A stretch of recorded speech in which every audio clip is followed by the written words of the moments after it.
Somos Homo sapiens, y nuestra especie apareció durante un largo proceso evolutivo que comenzó hace millones de años.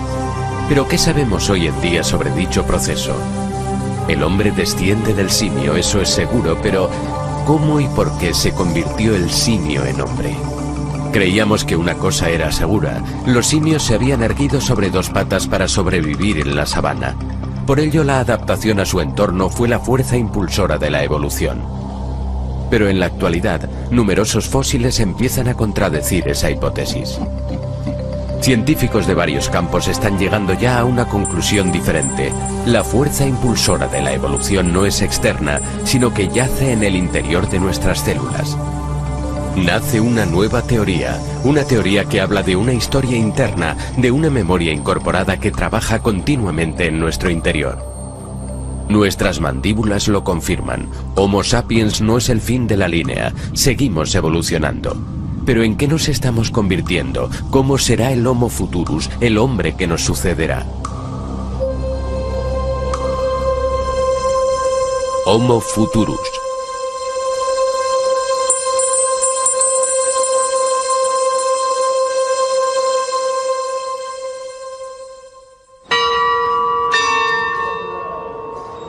Durante los últimos 20 años, el número de fósiles encontrados se ha triplicado, y lo que revelan ha echado por tierra nuestras convicciones.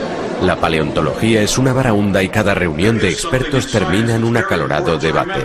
Hay algo en la ciencia que es importante recordar. E incluso esos caballeros de las paredes que los rodean conocían algo llamado proceso de revisión por pares. La teoría de que los simios se irguieron sobre dos patas para adaptarse a la sabana se encuentra cada día con más pruebas contradictorias. Todas las tendencias apuntan claramente a una región arbolada al principio tal vez, pero no simplemente arbolada, quizá un mosaico con espacios abiertos y espacios de bosque. El aumento del número de descubrimientos embrolla el asunto, borrando las líneas divisorias y obligándonos a reconsiderar cuestiones fundamentales. ¿De dónde procedemos? ¿A dónde vamos? ¿Quiénes somos? ¿Cuál es su definición del taxón homínido? ¿Qué son para usted características derivadas? Por homínido me refiero a la rama humana, porque eso se puede debatir. Tenemos colegas que también sitúan a los chimpancés y a los gorilas con los homínidos.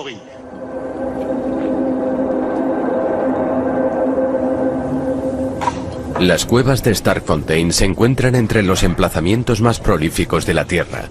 Aquí en 1997, Ron Clark descubrió uno de los fósiles que hizo que se tambalearan las teorías establecidas. A 12 metros de profundidad en el fondo de esta cueva había un esqueleto intacto de un antepasado que con el tiempo se había convertido en piedra. Se trataba de un individuo, un australopiteco, de hace unos 3.300.000 años aproximadamente, que vivía en un entorno de bosques y que, por algún motivo, se acercó demasiado a una entrada, a un hueco que iba a dar a las profundidades de esta cueva, y no pudo salir. Y es posible que allí sobreviviera durante mucho tiempo hasta que se murió de hambre. Pie Pequeño fue el primer esqueleto completo y fosilizado de australopiteco que se encontraba. Más que un simio, pero sin ser humano todavía. La estructura de su esqueleto permitió que los expertos confirmaran que ya caminaba erguido, pero la forma de su pie causó cierto revuelo, porque su pie estaba mucho mejor adaptado a la vida en los árboles que en la sabana. El pie indica que el pulgar del pie era parecido al de la mano, que se podía apartar ligeramente de los otros dedos. Podía hacer esto. Y eso además podría haberle sido útil al individuo para subirse a los árboles.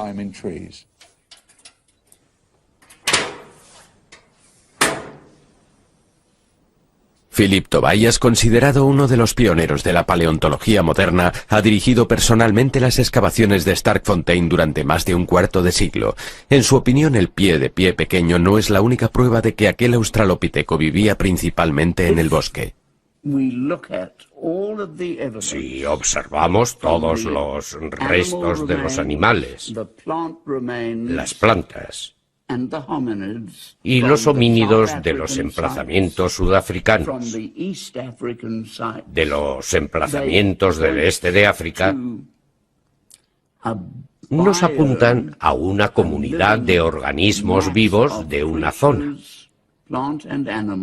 Plantas y animales que no están adaptados a la sabana.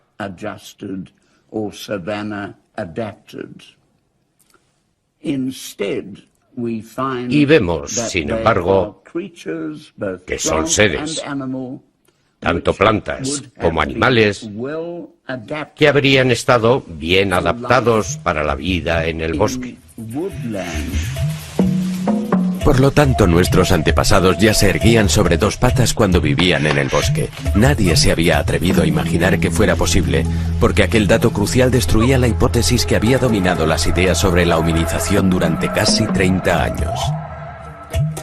Durante 30 años, el Valle del Rift, en África Oriental, había sido considerado la cuna de la humanidad, ya que era allí donde se había encontrado el mayor número de fósiles de australopithecus. Fue allí donde Donald Johanson e Yves Coppens descubrieron a Lucy en 1974. Entonces era ella nuestra antepasada erguida más antigua. La historia del lado este, o la hipótesis de la sabana, se convirtió en la teoría dominante. Mantenía que la aparición de una división en el gran Valle del Rift africano separó a los grandes simios en dos grupos. Uno se quedó en el oeste, en los bosques, pero en el este el otro grupo se tuvo que adaptar a un nuevo entorno, la sabana. Para sobrevivir y ver a los depredadores, aquellos simios tuvieron que erguirse para mirar por encima de la hierba alta. Esta atractiva hipótesis mantenía que la evolución estaba impulsada por la adaptación al entorno, pero descubrimientos recientes han puesto en duda todo esto. La hipótesis de la sabana, que se había mantenido durante tanto tiempo y con la que me crié como estudiante, está muerta. La hipótesis de la sabana está pasada de moda. Abran esa ventana y tiren la hipótesis de la sabana. Ya no es sostenible. Y si ese no es el motivo por el que nos erguimos, si eso no lo explica, ¿dónde estamos? Hemos vuelto a la casilla 1.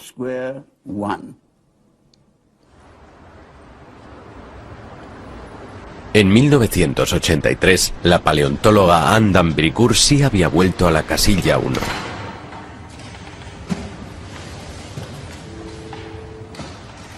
Al igual que muchos de sus colegas, había decidido escribir su disertación sobre la evolución de los maxilares de nuestros antepasados fosilizados.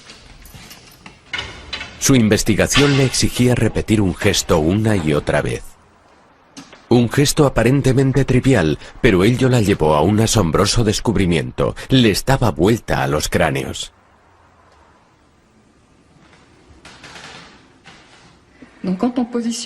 Cuando volvemos a poner el maxilar en su contexto craneal, así, le damos vuelta al cráneo y tratamos de comparar. Esta vez no el maxilar, sino la base de los fósiles de un joven chimpancé, de un neandertal y de un joven sapiens. Al dar vuelta a los cráneos, llegó a la conclusión de que lo que había cambiado de simio a hombre no era simplemente una variación de las proporciones. Los cráneos debían ser considerados entidades dinámicas que obtienen un nuevo equilibrio al evolucionar de una especie a otra. Y la clave de ese equilibrio se encuentra debajo.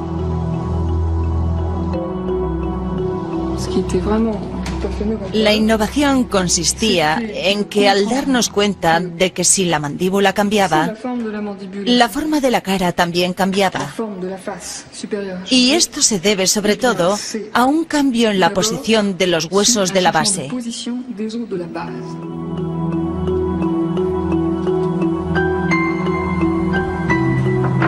Entonces él ya no lo sabía, pero una ortodoncista se había dado cuenta de la misma cosa. Cuando los niños tienen los dientes mal alineados, ello se debe al desarrollo de todo el cráneo.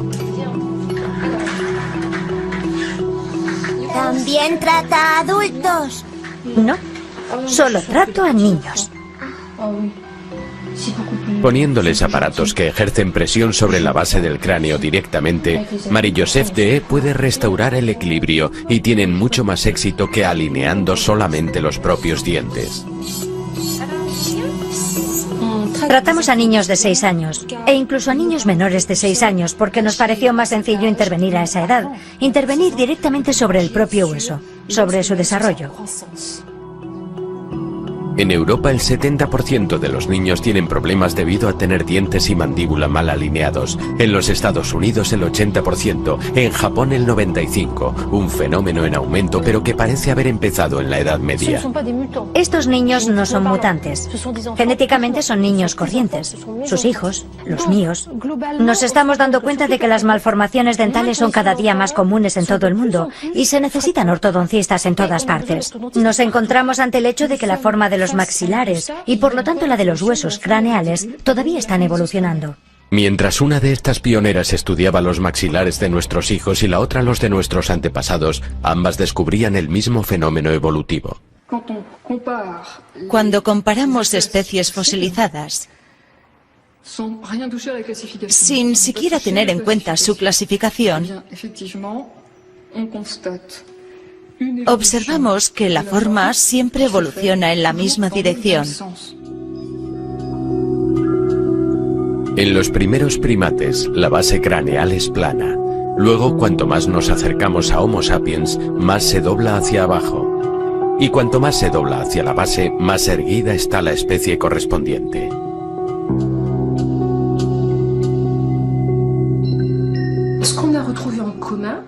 Lo que ambas descubrimos, sin tener conocimiento la una de la otra, es que en su trabajo Anne logró hablar de una flexión, dicho de otro modo, de cómo esta base de aquí se dobla durante el transcurso de la filogénesis.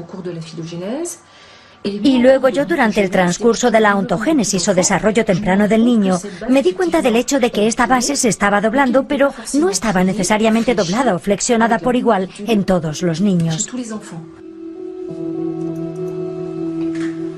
Cada una de ellas registra, mide y analiza este fenómeno.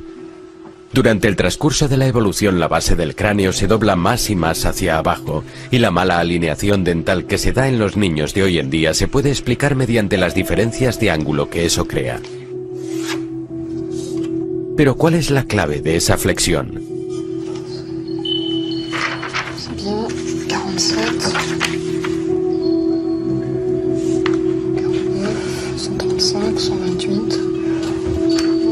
Ambas llegan a la misma conclusión. La base craneal, al igual que todo el cráneo, está dispuesta alrededor de un solo hueso, el esfenoide. Resulta que al seguir hacia atrás el recorrido de la evolución, el primer hueso que se asienta en su lugar y dicta la posición de los demás huesos por medio de su forma, es el que llamamos esfenoide. Es el hueso más complejo y diferenciado del cráneo.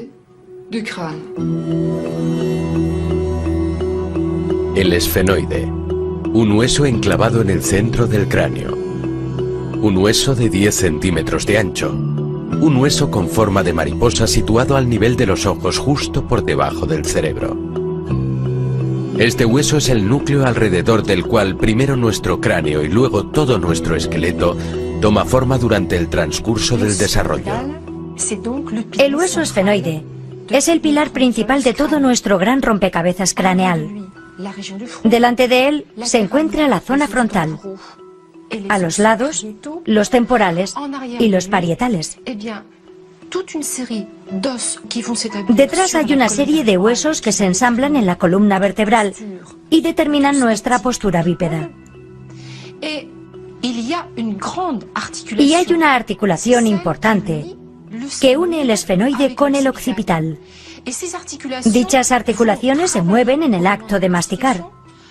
Se mueven y absorben todas las restricciones del bipedalismo.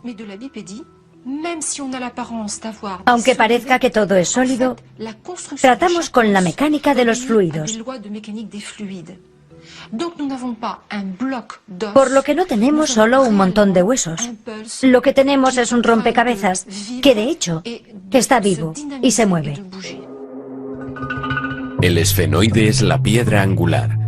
La forma de este hueso ha evolucionado durante millones de años y cada vez que se dobló dio lugar a una nueva especie en nuestra familia. Lo extraordinario es que en 60 millones de años el esfenoide ha cambiado de forma 5 veces, doblándose cada vez un poco más. ¿Cómo podemos explicar la repetición de dicho fenómeno en intervalos de millones de años? Por primera vez sale a la luz una nueva tendencia, una especie de hilo narrativo que parece abarcar la historia de la evolución desde los primeros primates hasta el hombre moderno. ¿En qué momento del desarrollo individual encaja en su lugar este importante hueso? ¿Y cómo? Anne d'Ambricourt ahonda en el estudio del desarrollo fetal y embriónico. Quiere localizar el momento exacto en el cual el esfenoide adquiere su forma.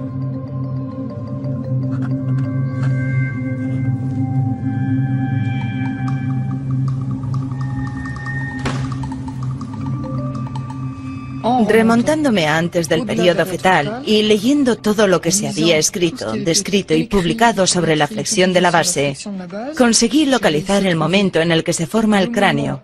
La base craneal se forma por sí misma y el momento de la flexión es muy evidente. Es entre las 7 y las 8 semanas. Dicho de otro modo, prácticamente al final del periodo embriónico, justo antes de que comience el periodo fetal. El esfenoide es el primer hueso que se forma en el embrión. Durante los primeros días de vida es plano, como en todos los mamíferos. Luego el cerebro y el sistema nervioso van apareciendo y el esfenoide se dobla y se abre.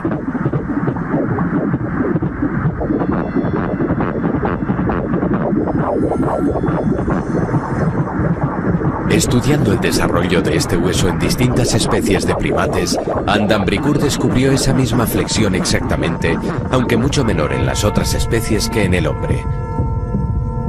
Como si fuera causada por la misma fuerza impulsora. Como si en algún lugar de nuestro interior hubiera una memoria de la especie, una memoria del camino que ha seguido la evolución. Es evidente que existe una memoria incorporada, ya que si no la hubiera, la importante flexión de la base no ocurriría.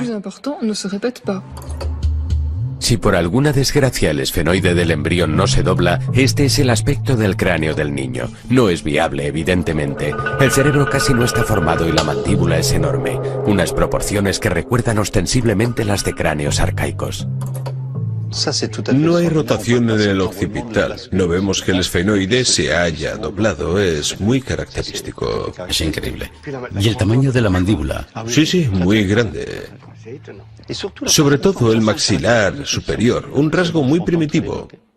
Es muy característico. Es un interesante y breve resumen de la evolución humana. Si la memoria de este proceso ha sido pasada durante millones de años, tiene que existir en algún lugar del interior de nuestras células. La fuerza impulsora de nuestra evolución no es algo exterior. Parece haber una lógica incorporada. De hecho, nuestro proceso evolutivo es una historia interna que ha guiado a nuestros antepasados de hace 60 millones de años hacia el hombre de hoy y ya nos está guiando hacia el hombre de mañana. Es una historia interna invariable. El exterior solo entra en juego después, de un modo secundario. Entonces es evidente que lo que surge de este nuevo enfoque, tras 20 y tantos años, es que aunque el entorno puede jugar un papel, es insuficiente.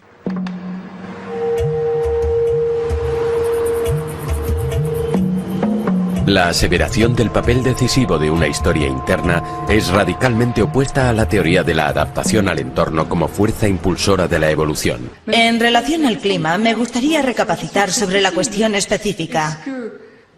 Cuando Anne d'Ambricourt presentó su descubrimiento y la hipótesis de la historia interna por primera vez en la Academia de Ciencias, se encontró una fuerte resistencia. Quiero que Anne d'Ambricourt sepa que la he escuchado atentamente. Siempre me interesa lo que tenga que decir. Hemos estado mucho tiempo en desacuerdo en cuanto a la adaptación al entorno, pero sigo convencido de que el homínido, el prehumano de épocas prehistóricas, estaba totalmente sujeto al entorno. Lo siento. ¿Se imagina que los humanos surgieran hace 60 millones de años y se mantuviera humano? No es evolucionista. Todos se aferran firmemente a sus convicciones. Adam Bricourt se da cuenta de que para poder convencer, tiene que llegar a comprender a fondo el proceso que ha identificado y descifrar el asombroso movimiento de nuestro esfenoide. ¿Qué es lo que lo activa? ¿Qué es lo que hace reaccionar a esa memoria? ¿Qué activa la memoria? Esas son preguntas que tenemos que hacer si realmente queremos saber más sobre el Australopiteco, el Homo sapiens y demás.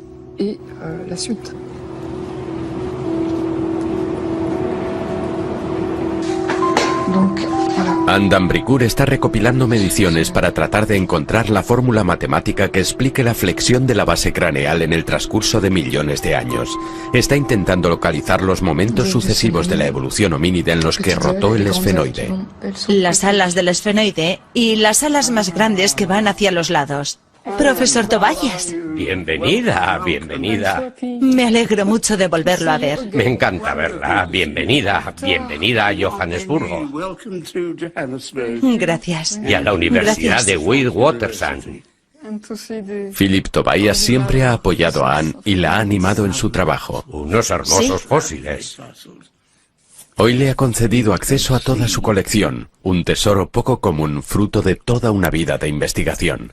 Esa hermosa superficie de ahí. Un condilo es convexo, no cóncavo. Sí. Ese condilo es muy grande para un homínido primitivo. Sobre esta mesa se encuentran 3,5 millones de años de nuestra historia. Fósiles de homínidos a los que Anne puede dar vuelta y examinar con libertad para medir la flexión de su base. Es como hacer un rompecabezas. Ha avanzado mucho desde aquellos tiempos. Y si me permite que se lo diga, todavía le queda mucho camino. Tuvo que dedicar 10 años a investigar por todo el globo para poder describir con exactitud las transformaciones del esfenoide a lo largo del tiempo. Pero lo que descubrió confirmó su corazonada. La evolución homínida no ocurrió gradualmente, sino en grandes etapas. Los periodos de estabilidad entre cada flexión de la base se acortaban progresivamente, y cada vez que el esfenoide continuaba su movimiento, se daba un nuevo paso en el proceso de hominización. La historia contada por las sucesivas flexiones del esfenoide es la historia de las grandes mutaciones que condujeron al hombre. Esta es nuestra historia. Y aquí tenemos la asombrosa historia de los mamíferos. La base del cráneo es plana. Luego empieza a doblarse y parece no poder detenerse una vez que el proceso ha comenzado.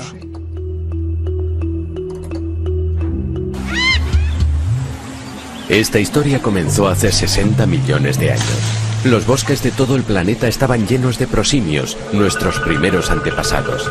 Estos lémures de Madagascar son los últimos supervivientes modernos de la especie. Son los primeros personajes principales de la gran historia interna, pero su esfenoide todavía no se ha doblado. Cuando observamos la base, es larga y plana. Estos prosimios ya tenían algo en común con nosotros, una rudimentaria versión de nuestra mano, con un pulgar que millones de años después sería indispensable para el hombre.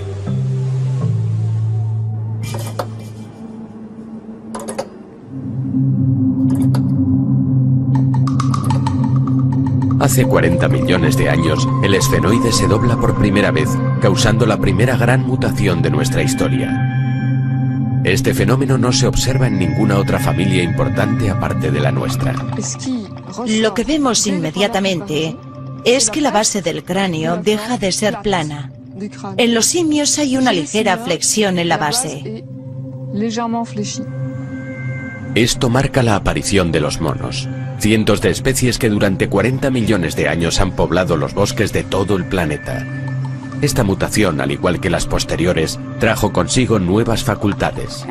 Y con ella los ojos han cambiado de posición para mirar al frente directamente, haciendo posible la estereoscopia. Este es un momento crucial. El tiempo parece contraerse.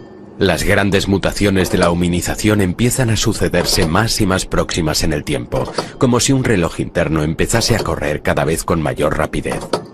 Por segunda vez presenciamos una deformación del esfenoide. Todo el cráneo se desarrolla alrededor de una base que está más flexionada, y el cerebro se vuelve más complejo, y la cara menos prognata. Esta es la aparición de los grandes simios. Ellos también pueblan todo el planeta. Hubo docenas de especies, aunque solo 4 han sobrevivido hasta nuestra era: chimpancés, gorilas, orangutanes y bonobos. En la actualidad son nuestros parientes más cercanos. Compartimos con ellos más del 98% de nuestros genes. La flexión de su esfenoide permitió el desarrollo de un cerebro más complejo. Emplean herramientas, son capaces de pensar estratégicamente y muestran indicios de conciencia, así como cierto sentido del humor. Pueden ser el principio, el primer indicio rudimentario de que una proclividad o capacidad cultural está anunciando su presencia.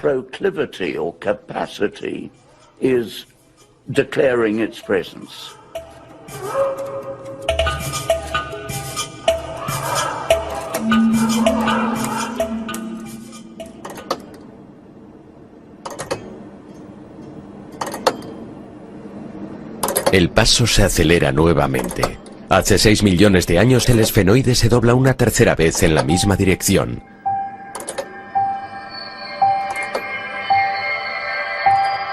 Es la aparición del australopiteco. Ya no es un simio, pero tampoco es humano todavía. Nunca ponen peso sobre sus extremidades delanteras, al contrario de los grandes simios. Han adquirido cierta verticalidad, aunque no como nosotros. En el interior, la base está doblada y ha rotado hacia arriba, pero no en el exterior, por lo que aún eran inestables. Y cuando se movían, carecían del sentido de equilibrio bípedo del hombre.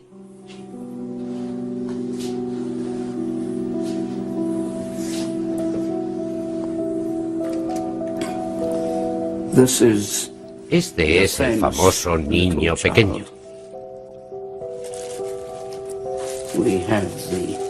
Tenemos la hermosa cara.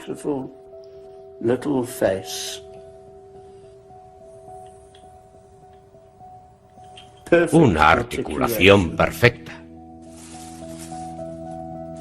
Et voilà el cerebro. Taún, uno de los fósiles de Australopiteco más preciados. Esta joya tiene 2.300.000 años. Incluye el único molde de cerebro fosilizado encontrado hasta la fecha. Con un volumen de 500 centímetros cúbicos, es mucho más pequeño que el nuestro, pero más complejo que el de un simio. Fue la nueva posición del esfenoide lo que hizo tal desarrollo posible. El cerebro fue la clave. No solo tenían una mano que podía manipular herramientas, sino que tenían un cerebro que les decía lo que podían hacer con ellas. Y el cerebro les decía cómo evitar enfrentamientos con los carnívoros. Así que vivían de su ingenio, de su cerebro y de la cultura que estaban creando. Provistos de esas nuevas armas, los australopitecos se aventuraron en las cercanas sabanas, muy probablemente para cazar, pero durante 2 o 3 millones de años más, su hábitat siguió siendo el bosque y continuaron refugiándose en los árboles durante la noche. Quizá durmieran en los árboles por seguridad, ya que por lo general los leopardos no suben a los árboles altos como hacen hoy los gorilas y como hacen hoy los chimpancés.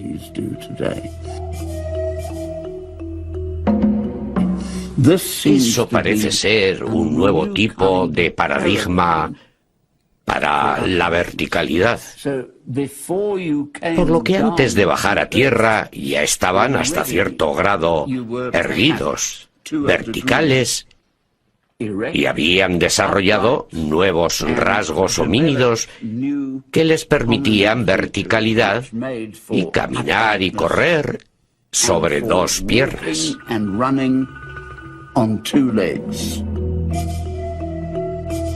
El reinado de los australopitecos duró 4 millones de años. El género comprendía numerosas especies, pero el esfenoide era similar en todas ellas. Su inteligencia les permitió fabricar herramientas más sofisticadas, pero nunca dominaron el fuego. Sus fósiles se encuentran en el sur, el este y el norte de África, aunque parece que nunca salieron del continente.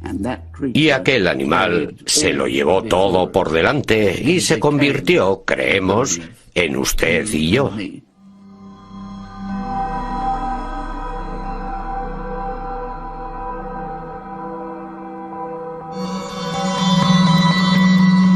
Hace 2 millones de años hubo una cuarta contracción del tiempo. El esfenoide se dobló y nuestros antepasados se enderezaron más todavía. Es la aparición de aquellos que llamamos Homo, una denominación que engloba varias especies bautizadas en cada descubrimiento sucesivo: Ergaster, habilis, erectus. Pero todos presentan una flexión similar del esfenoide. Tienen la pelvis diferente. Las proporciones de las extremidades son distintas. El hombre es un caminante, un corredor, nuevo equilibrio bípedo, nuevo desarrollo psicomotor y, una vez más, la misma pauta. La base craneal tiene un esfenoide que ha rotado más todavía. Lo que cambia con la primera aparición del Homo es la aparición del lenguaje.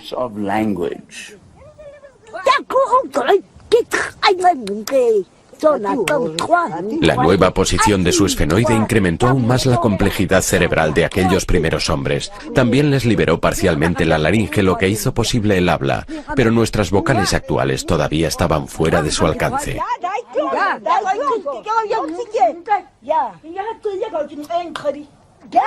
Estas mujeres son los últimos hablantes de Khoisan, uno de los lenguajes de los Bushmen. Fonéticamente es uno de los lenguajes más ricos del mundo. Comprende todos los sonidos que utilizamos y también incluye los que utilizaron los primeros hombres. Tienen todo un sistema muy desarrollado de clics hechos con la boca y la lengua que entonces sustituían a las vocales. Tienen el clic dental, el clic lateral, el alveopalatal, el palatal y el bilabial, específico de este lenguaje. Antes de haber desarrollado la laringe por completo, utilizábamos la lengua para hacer clic con los dientes, con el paladar, en los lados de la boca, y para eso no se precisaban vocales. En un lenguaje bastante primitivo, se podían hacer distinciones empleando esos sonidos contrastados.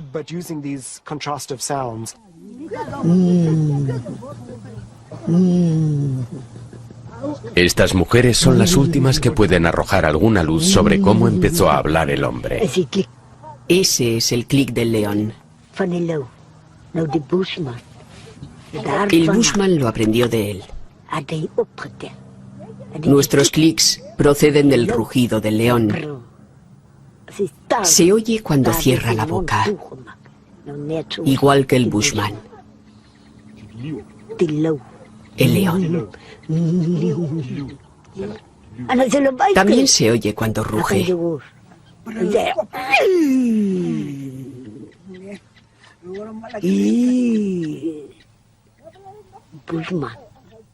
El Bushman también escucha cómo cotorrean las aves. Dicen, ahí están, ahí están. El ave tiene ese clic. Todos los animales tienen su clic. Como el león, todos ellos. Los hombres, al igual que los animales, tienen su clic.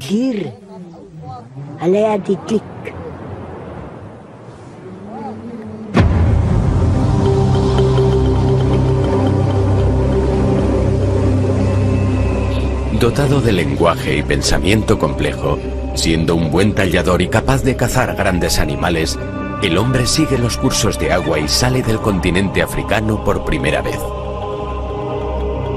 Se dispone a conquistar el planeta.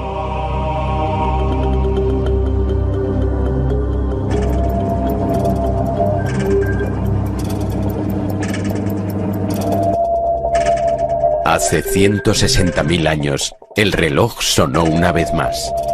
El esfenoide se dobla una quinta vez.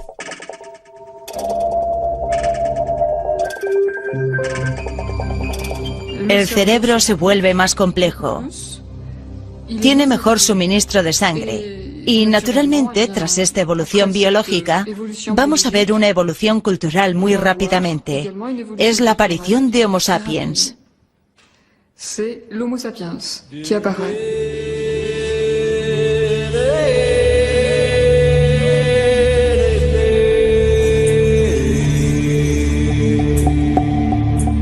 Es la llegada del pensamiento abstracto.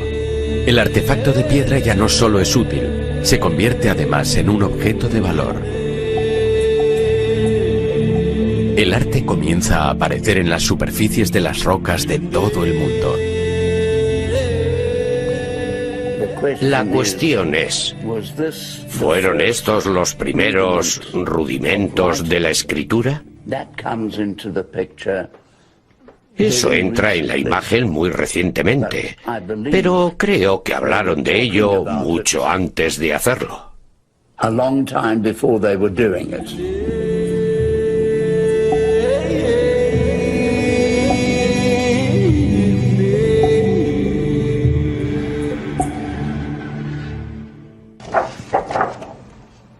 Lo extraordinario del descubrimiento de Anne d'Ambricourt es que en modo alguno cuestiona la clasificación tradicional de los fósiles. Al contrario, el ángulo formado por la base del cráneo se convierte en un criterio de medición de la especie a la que el fósil pertenezca.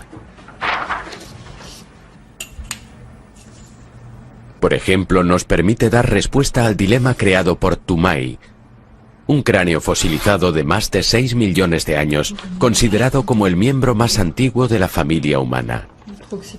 ¿Es Toumaï un australopiteco o sigue siendo solo un simio? Anne solo tiene acceso a los moldes y a las fotos de Toumaï, pero aún así logra tomar medidas y comparar los ángulos de su base craneal con los de los fósiles que ha estudiado. Esta base es larga, demasiado larga para un homínido.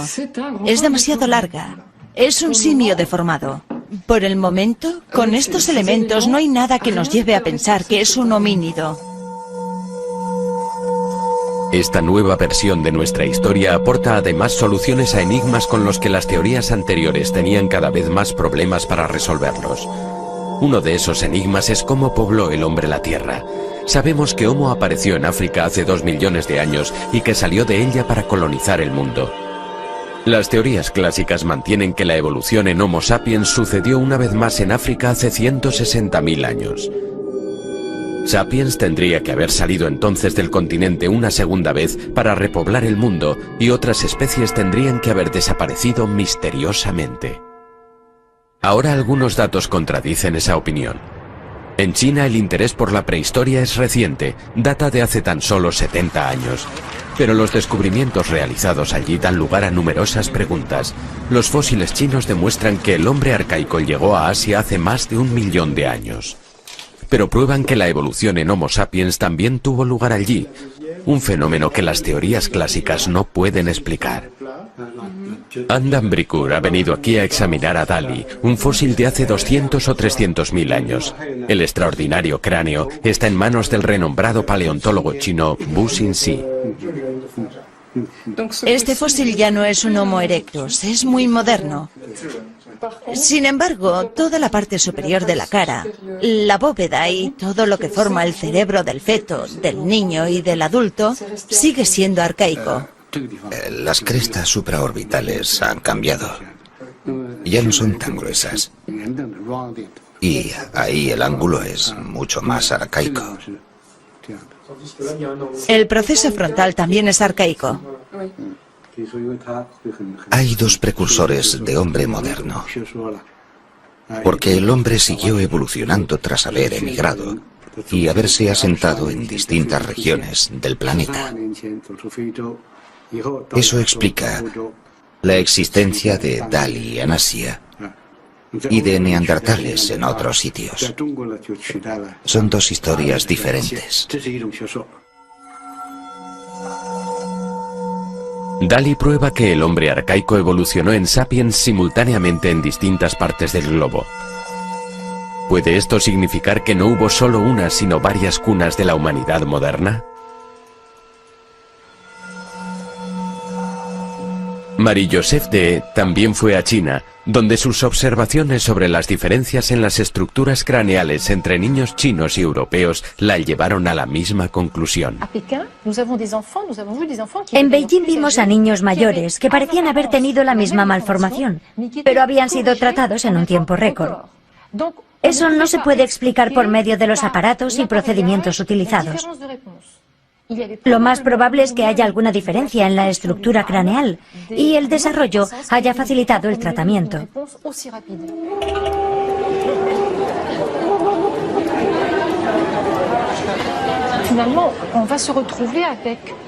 Al final vamos a terminar con una estructura, un rompecabezas craneal, por decirlo así, que no encaja del mismo modo dependiendo de si su lugar de nacimiento es europeo, africano o asiático. En mi opinión, será a través del estudio de niños actuales como llegaremos a comprender cómo estuvieron organizados los distintos lugares de origen de la humanidad.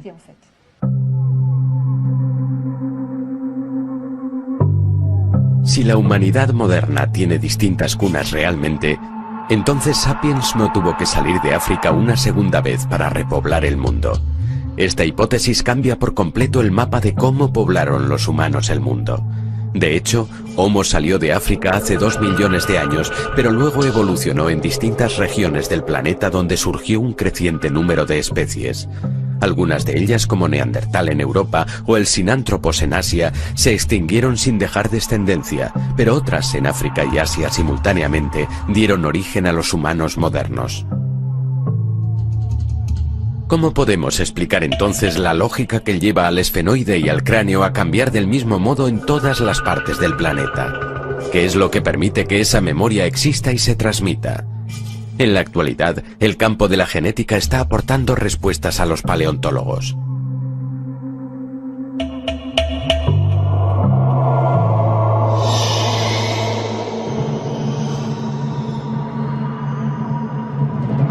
Hay una causa repetitiva, y esa causa es genética, lo que significa que está programada, es hereditaria, podemos localizarla, está conservada, es interna, es transmisible. Es evidente que la estructura cerebral y la contracción facial están controlados indudablemente por genes reguladores, o genes arquitectos, genes OX, o genes homeobox, como los llaman, que son genes que regulan y controlan el desarrollo embriológico individual.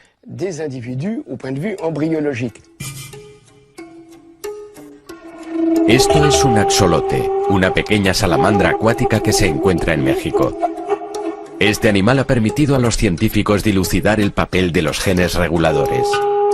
Inyectándole una hormona que estimula uno de sus genes en concreto, el desarrollo del axolote se puede alterar significativamente. Al cabo de unos días, las branquias que tiene a ambos lados de la cabeza empiezan a encoger. Y encogen un poco más. Luego desaparecen. Y el axolote abandona el agua. Se ha convertido en un animal terrestre equipado con un par de pulmones. No hace falta 1 millón de mutaciones. La mutación de solo 2 o 4 genes reguladores puede cambiar la estructura de un organismo por completo. De este modo, la mutación de unos cuantos genes basta para explicar las espectaculares diferencias morfológicas que nos distinguen de los simios, a pesar del hecho de que compartamos el 98% de nuestros genes. Dicho de otro modo, las mutaciones que ocurren al principio del desarrollo son extremadamente importantes. Una mutación que ocurre en ese momento puede cambiar el programa de la vida.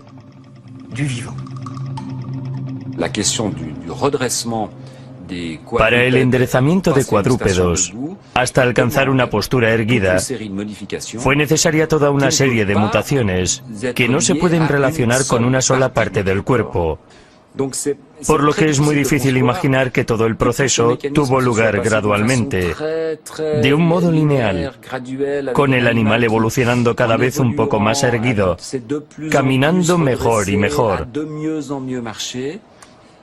Lo que sigue siendo el pensamiento predominante en este campo En lugar de imaginar una transformación relativamente importante que en un momento dado le aportó a una especie los rasgos morfológicos necesarios para erguirse de un modo más o menos estable sobre dos piernas y andar.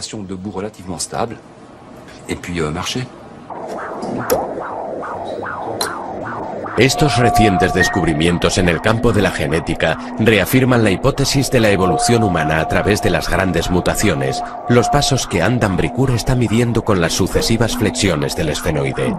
Pero ¿y la lógica incorporada a este proceso?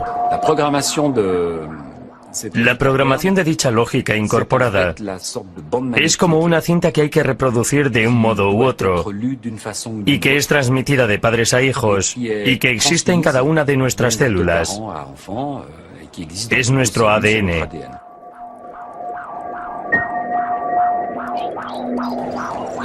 El embrión se enfrenta a un problema y es un problema formidable. Y es llegar al final sin saber qué es lo que va a pasar y sin saber qué hay al final. Es una máquina que se pone en marcha, que se activa a sí misma y que pasa por distintas fases que dan lugar a otras y que siguen una especie de lógica, como un canal que siempre nos lleva al mismo lugar, ya que la solución de esta ecuación es relativamente única. Si en un momento cometemos un error, todo ha terminado.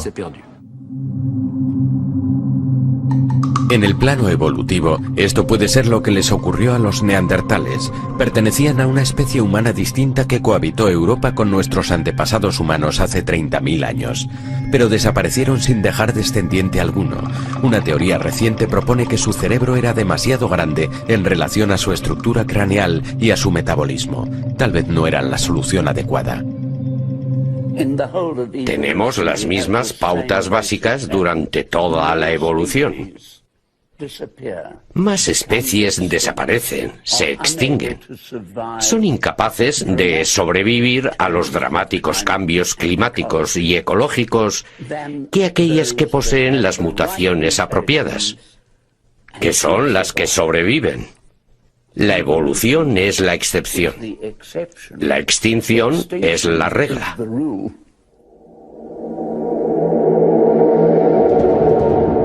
¿Significa esto que existe una dirección, un camino, un proceso global en funcionamiento que la evolución sigue en todas partes?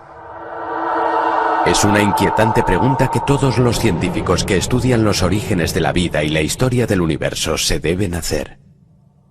Estoy convencido de que la historia de la vida surgió así. Desde la materia inerte más simple hasta la más compleja. La mejor prueba que tenemos es que todos los fósiles de los primeros 3.000 millones de años son unicelulares. Y tenemos que esperar otros 1.000 millones de años para encontrar fósiles multicelulares, seres vivos que fueran multicelulares. Y la regla general de nuestro universo está escrita tanto en la Tierra y en el cielo, como en la historia de la vida y en la historia del hombre.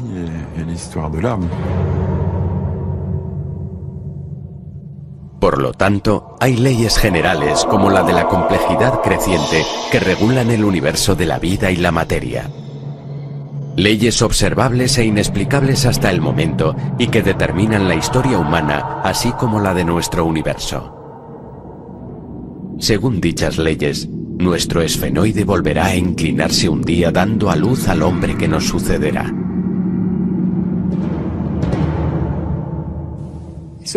No hay motivos para que el proceso se detenga en el Homo sapiens.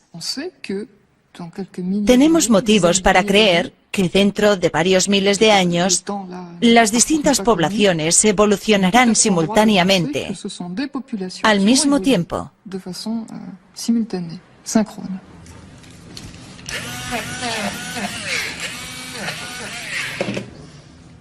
¿En qué nos estamos convirtiendo entonces? ¿Nos permite lo que sabemos actualmente sobre nuestra evolución pasada imaginarnos cómo será el Homo futurus? Nuestra forma todavía puede evolucionar. Creo que la forma de la cara todavía no está terminada. La forma de la cara no está acabada. Y en cuanto a la forma del maxilar superior, no estoy segura de cómo va a evolucionar teniendo en cuenta el crisol de poblaciones diversas. Por otra parte, en el futuro inmediato tenemos la construcción de un número de neuronas que se está multiplicando y que está sucediendo ahora mismo. Al menos tenemos la impresión de que a nivel cognitivo el cableado neuronal está ocurriendo ahora mismo y muy rápidamente. Por lo que la evolución cognitiva en los niños jóvenes, la evolución neuronal, es algo de lo que podemos estar seguros ahora mismo. Está muy cerca. Es imposible saber cuándo volverá a rotar nuestro esfenoide. Pero ¿cómo no vamos a pensar que los cambios actuales de nuestro cráneo pueden ser los precursores de nuestra siguiente gran mutación? La tendencia que empezó hace 5 millones de años, el aumento de capacidad craneal, la retracción de la cara, el redondeado del cráneo posterior, la reducción de los maxilares, es una tendencia que comenzaron, que continúan y que continuarán.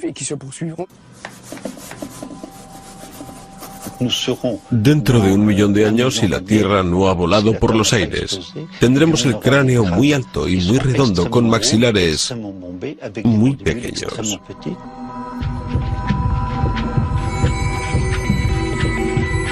Los científicos predicen que nuestro cerebro se volverá más complejo todavía. ¿Saldrá a descubrir nuevos mundos este hombre de frente enorme, como hicieron sus antepasados? ¿Se convertirá el Homo futurus en el extraterrestre de nuestra imaginación? También nos podemos imaginar muchos aparatos electrónicos sobre la piel, bajo la piel, dentro de los órganos o sustituyendo a los órganos. Por primera vez desde el principio de la vida, animales, seres humanos, podrán influir en su propia evolución. Con el poder que la ciencia le ha otorgado al hombre para intervenir en el núcleo de sus propias células, ¿no intentará guiar el argumento de su historia interna? ¿Le dará Homo sapiens a Homo futurus tiempo suficiente para que lo suceda? Si el hombre no consigue controlar su población y salvar los recursos del planeta, se arriesga a la extinción.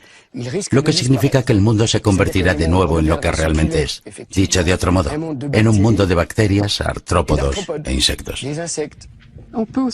También podemos esperar que esos humanos sean conscientes de su lugar de nacimiento, que ya no será África, sino todo el planeta.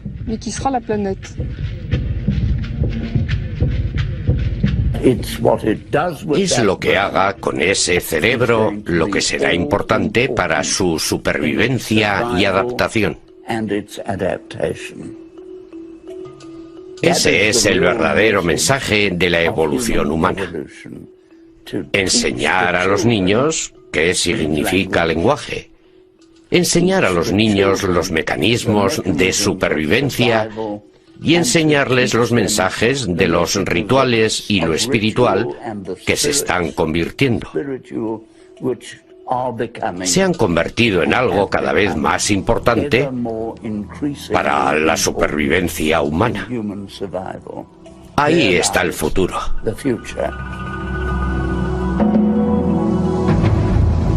Somos Homo sapiens.